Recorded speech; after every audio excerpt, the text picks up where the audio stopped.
With us today is John Allen, Chairman and Chief Executive Officer of Allen & Associates International. He's here to discuss just that with us. His company already has a chain of drugstores in Russia and is looking out to the far reaches of the former Soviet Union for new projects. Thanks for being with us, Mr. Allen. Thank you. One of the major considerations potential investors in Russia are facing now is crime. The Russian mafia is increasingly running things in the Soviet Union. Have you had problems with organized crime in Russia and your dealings there? And how do you deal with those problems? Fortunately, I personally have not had any problems with the organized crime units there yet. We have had various contacts made with some of our joint venture partners, inquiring as to the types of profits and so forth that we make in our organization, and our standard answers are that it's proprietary information and we prefer not to divulge it at this time, and thus far we've been fortunate. Do you think they've been sort of zeroing in on American or foreign companies because they think they're better organized or making more money than I think that they have possibly, at least from my understanding, targeted some of the companies that are showing large transfers through their bank accounts there in Moscow and St. Petersburg in particular. Mm-hmm. And some of those companies, it's my understanding, have been contacted by organized crime members to participate in their companies or for some sort of payments to them for, quote, protection, unquote. In your promotional brochure, you talk a lot about having secured trucks and armed escorts for your medical products. Obviously, this is a major problem. How do you deal with that problem? Is that the only way you do it, is by... Anytime that you move medicines, it's always good in any foreign country, whenever you can, to have some sort of protection for the movement of that, because medicine can sell by the tablet or capsule in the open black market. Many times it does. We try to protect those shipments as best we can using former military and military personnel and trucks to transport within the Federation of Russia.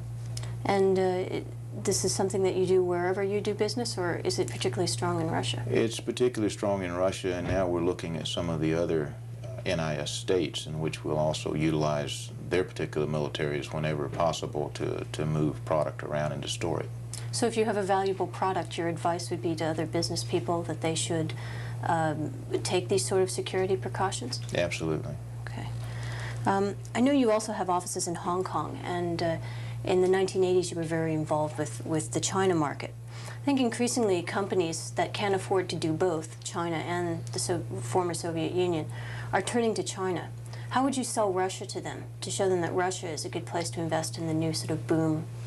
I think it depends on what kind of investment you're talking about, and one has to look at both markets as to which one of the markets they could get into more readily and what those barriers are in each one of the markets to getting in there. Each country has its own special set of difficulties, if you would, in dealing in a country, as does this country and any other. And it just depends on the kind of investment one's talking about making and for what period of time, and whether or not they intend to leave that particular project at some point in time, what sort of exit strategies they have, or is it going to be long term, and those things have to be considered, I think. China is unique in a number of ways, particularly the cultural aspects are somewhat different than us in the West.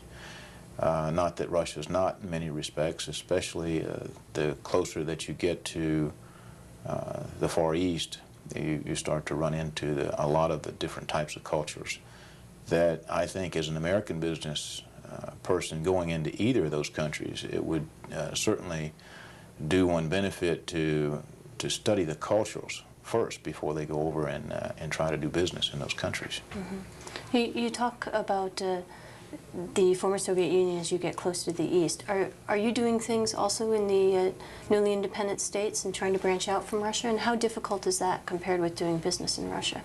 Of course, we do a lot of research before we go into any new area, and our research shows that many of the other states are somewhat easier and more relaxed and offer somewhat more benefits for investors to come into those countries. And the reason for us looking at those countries is they have the same problems Russia does, and that's a shortage of quality, cost-effective medicine for their people.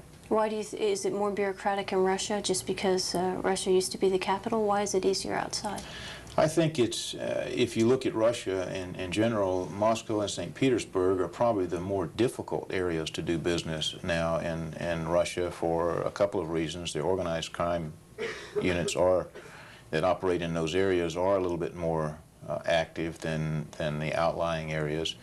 And the competition there, everyone goes to Moscow or to St. Petersburg to do business, and many of the outlying areas in the Urals and Siberia are neglected. We feel as though those are the areas of opportunity for businesses such as ours. Mm-hmm. And we've been more successful there than we have in Moscow and St. Petersburg. More successful in what way? In the total amount of business that we've done, we have somewhat less problems in our banking. People seem to have a good bit of disposable income in those areas, particularly for buying medicines and foodstuffs. Very interesting. I think what concerns most people if they're looking at Russia and the former Soviet Union in general is the political climate there. Let's just take Russia, for example. Does Yeltsin have to remain president for people to feel that their economic investments would be safe there? I think the Russian government has taken a stand on which direction it's going to go. It may change leaderships as our country does, but I think in general and overall the government, including President Yeltsin and Prime Minister Chernomyrdin and others, have chosen the path that they choose to go on, and as in any country, leaders change from time to time. I think whichever leadership may end up in the president's position will probably follow the same path that they're currently going on. So we think that investment there is good for most businesses. So, but you say probably following the same path. I think this is something we hear a lot about in China, that reform can't be reversed because it's been going on now for 15 plus years in China. But reform in the Soviet Union is not so entrenched. So do you see that as being a problem if Yeltsin were to lose power any time in the next sort of couple of years? I don't think so. Of course, I don't have a crystal ball. I wish I did, and many others that are currently doing business over there. But we do feel that there is a commitment on the behalf of the government and the Russian people for democratic reform. Now, what particular form it may end up taking, I think we're all kind of at a wait and see. I think we as investors are concerned with obviously with the politics of the country and what may happen in the future that would have an impact on our doing business there.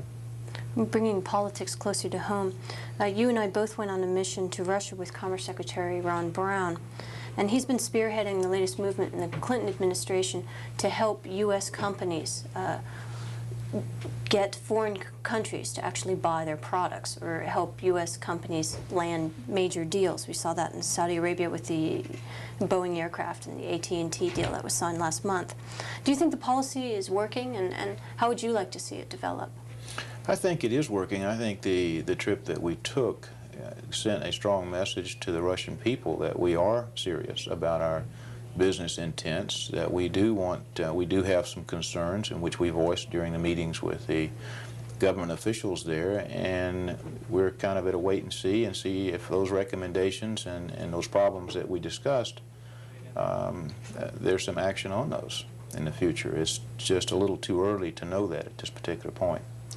If you had a crystal ball and you could look forward, say 5 years in Russia, or the former Soviet Union, what do you think you would see? Would you see more investment spreading outward from Russia? What do you think we'll see? I think that I think as we discussed with the Russian government officials, that if the environment for investment were to improve considerably over what currently exists, they would see a great number of investment dollars come into the country, not only from Westerners, but from other Russians who now have considerable sums of money that are in Western banks. I think a lot of that money would begin to come back into Russia to build on the infrastructure. And specifically those improvements, if you could whisper in Yeltsin's ear and give him 3 points that he could improve on to woo foreign investment, what would it be?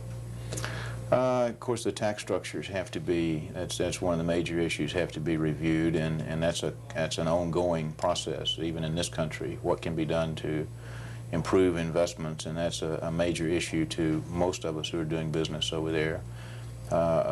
Additional banking reform that would help us, that have to deal with banks that are regulated by the Russian government in moving our funds around. And also the infrastructure itself has to have a considerable number of improvements, especially when you get outside of Moscow, the telephone system and road systems to get products from point A to point B, and just communication sometimes is very difficult in getting faxes or telephone calls through. So we're going to see Allen and Associates drugstores all over the former Soviet Union in 5 years? I don't know if we'll have drugstores all over the Soviet Union, but certainly we'd like to be in the distribution side and have warehouses all over that's supplying products to those drugstores and hospitals in those areas. Great. Thanks very much for being with us. Thank you for having me.